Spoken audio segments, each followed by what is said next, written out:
فتنے سے بچنے کا پہلا سبب ہے لا یعنی کاموں کو چھوڑے، لا یعنی گفتگو کو چھوڑے۔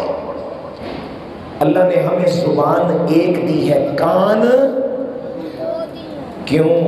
یہ بتانے کے لیے جتنا سنتے ہو اس سے آدھا بولا کرو، یا جتنا بولتے ہو اس سے 2 گنا سنا کرو۔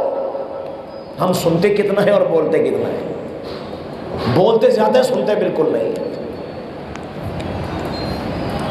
اللہ، اب ایک حدیث آپ کو سناتا ہوں، بچے لمبی ہے، چلیں ابھی کچھ وقت ہے نا جی، گنجائش ابھی۔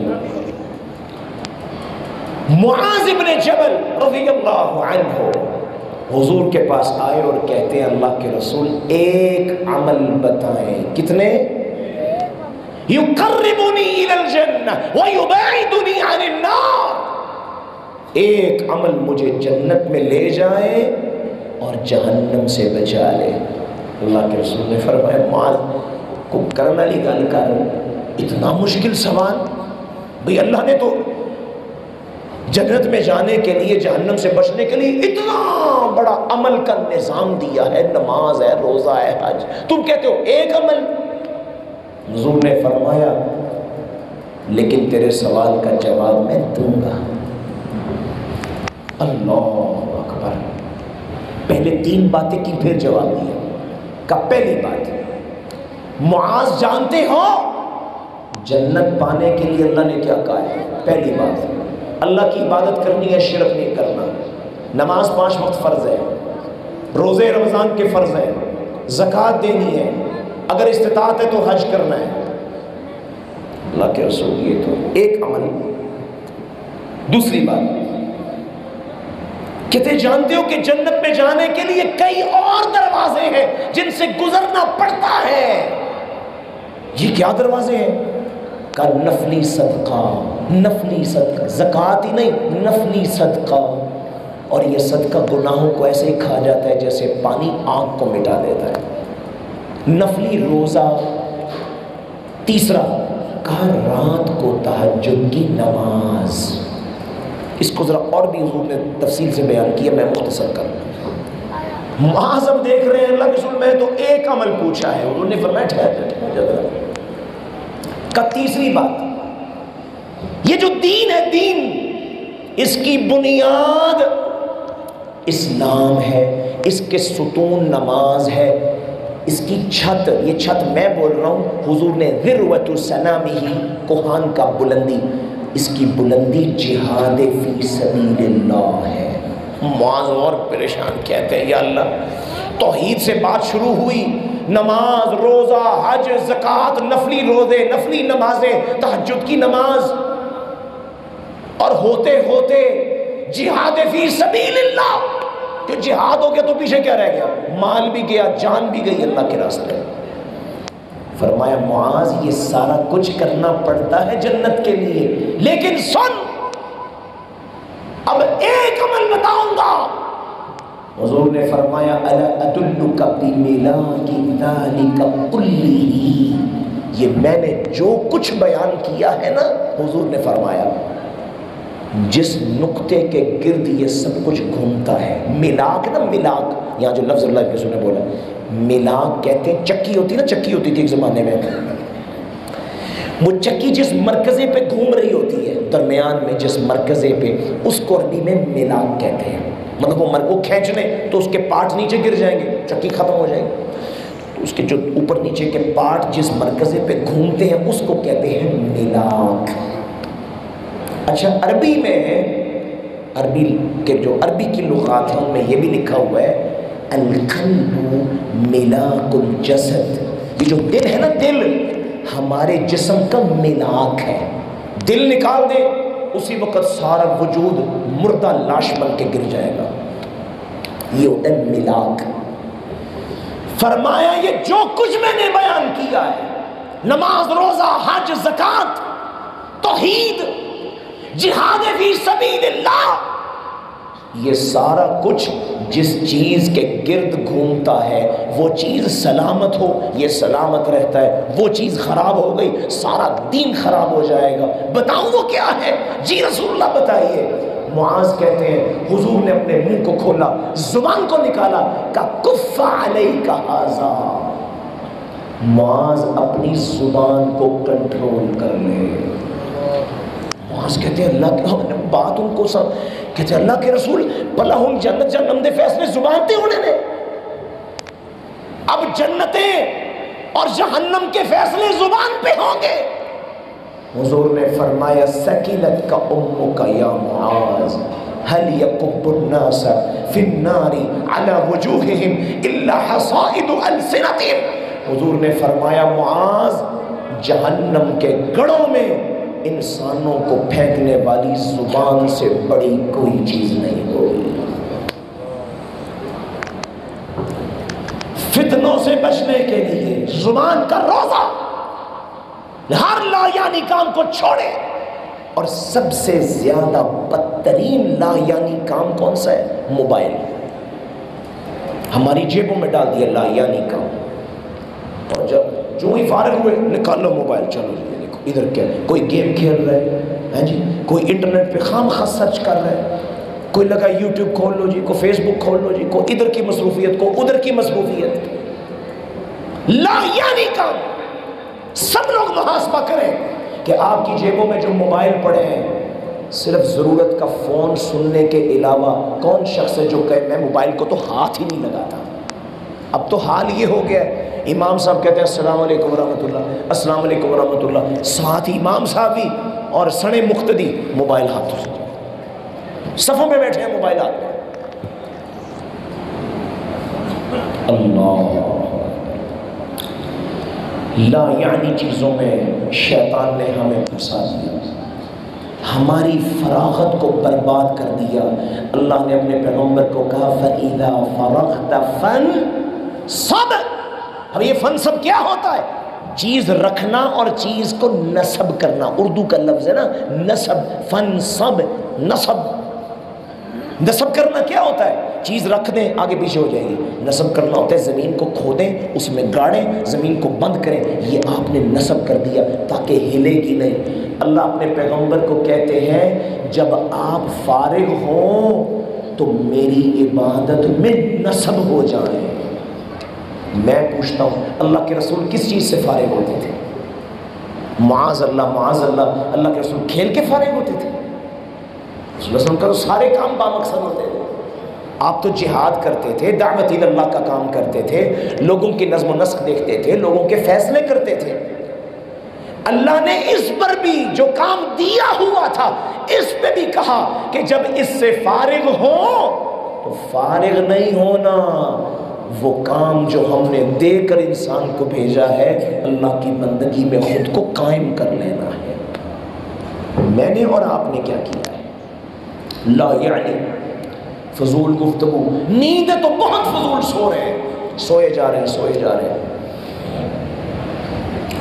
اور کھا رہے ہیں تو اچھا پوری انسانی تاریخ میں انسان کبھی کھانے اور پینے کا اتنا دیوانہ نہیں ہوا تھا جتنا آج ہو گیا ہے۔ موڑ کھنڈے کا مجھے نہیں پتا، میں لاہور میں رہتا ہوں، ہر گلی میں نیا ہوٹل، یہ ریسٹورانٹ، یہ فوڈ چین آ گئی، یہ کھاؤ یہ بھی کھا لو، اس میں یہ ورائٹی، اس میں یہ ورائٹی۔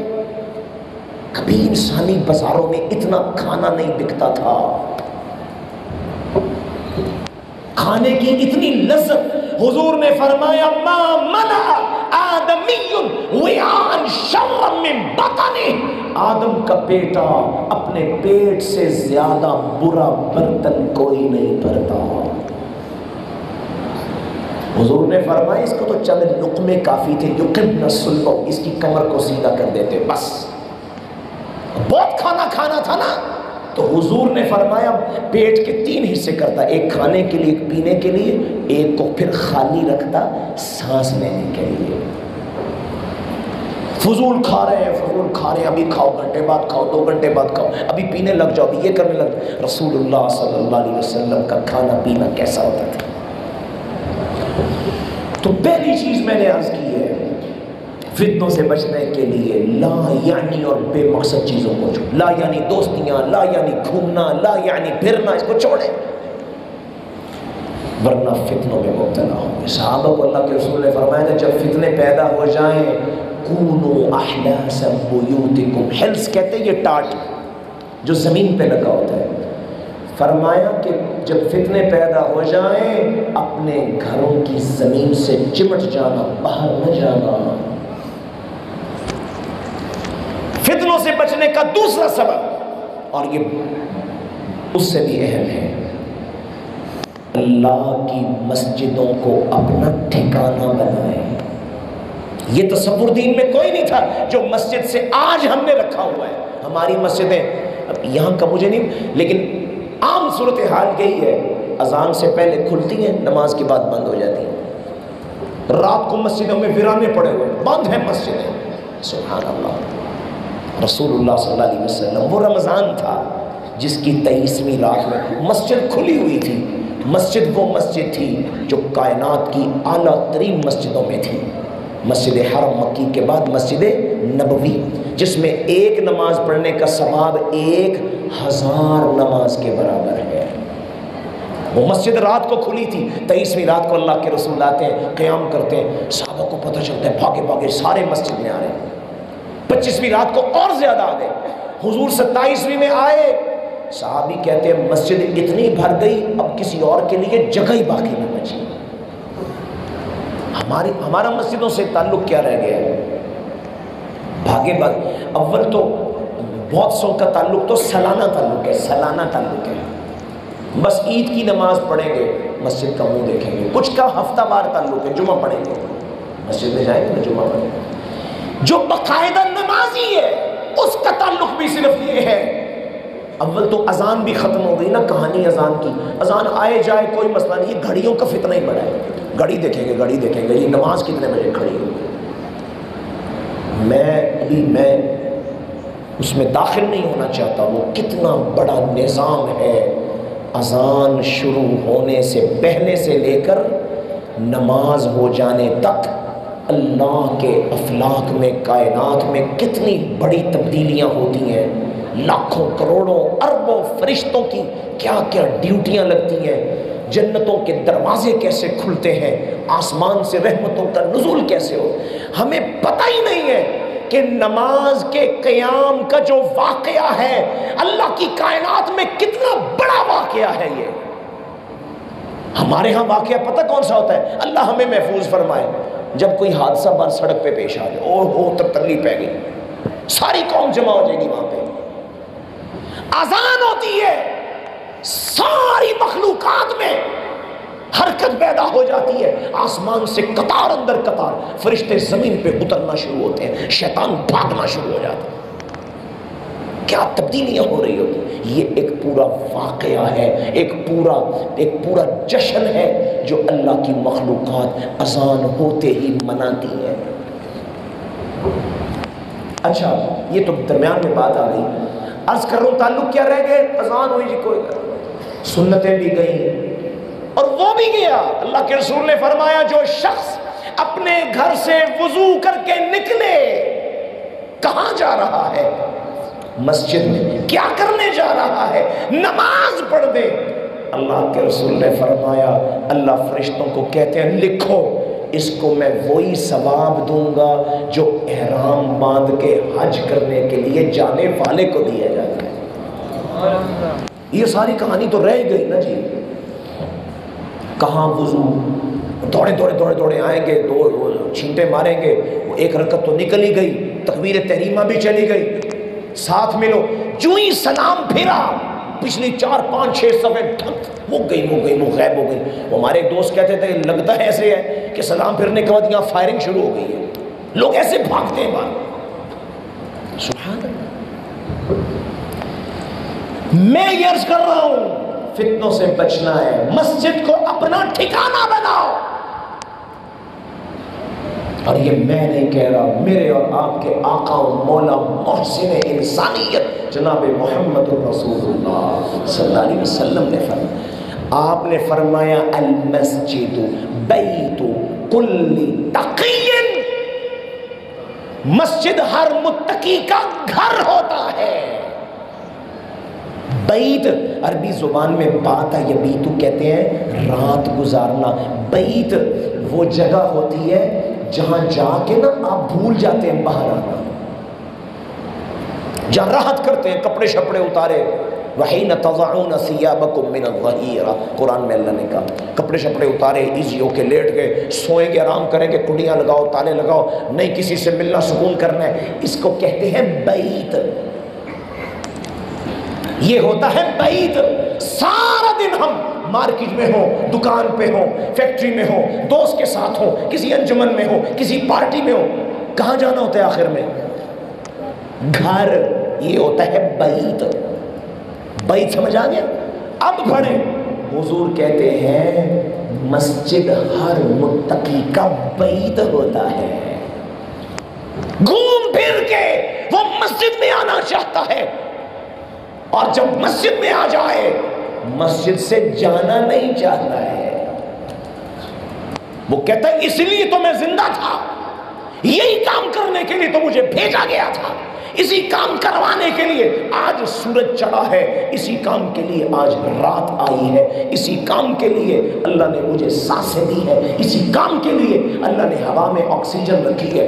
بھئی میں اس کام پہ آ گیا، باقی سارے کام بھول گیا، یہی میرا ٹھکانہ ہے۔ اور اللہ والا کیا کہتا ہے؟ اللہ یہیں پہ میری موت آ جائے، یہ سب سے بہترین موت ہے۔ ہم کیوں زندہ ہیں؟ کیوں جی؟ اے بھائی صاحب بڑے سمجھ ڈاکٹر صاحب، ہم کیوں زندہ ہیں؟ ایمان پر موت کا انتظار کر رہے ہیں۔ کافر بے ایمانی کی موت کی طرف جا رہا ہے، وہ اس لیے زندہ ہے۔ میں اور آپ اس لیے زندہ ہیں کہ وہ لمحہ جو یہاں سے واپسی کا ہے اللہ کی رضا کا اور ایمان والا لمحہ ہو جائے۔ اگر یہ نہیں ہونا 1000 سال بھی رہے بیکار، 5000 سال بھی یہاں رہ لو دنیا میں بیکار، اگر یہ نہیں ملنا۔ اور اگر یہ مل جائے، مومن کہتا ہے اللہ مجھے آج ہی اپنی جنتوں میں لے جا۔ ہم اس لیے زندہ ہیں کہ ایمان پہ موت ہو ہماری۔ یہ مسئلہ باقاعدہ قرآن میں بیان، ان الذین لا یرجون لقاءنا، جو دنیا پرست ہوتا ہے وہ اللہ سے ملاقات نہیں چاہتا۔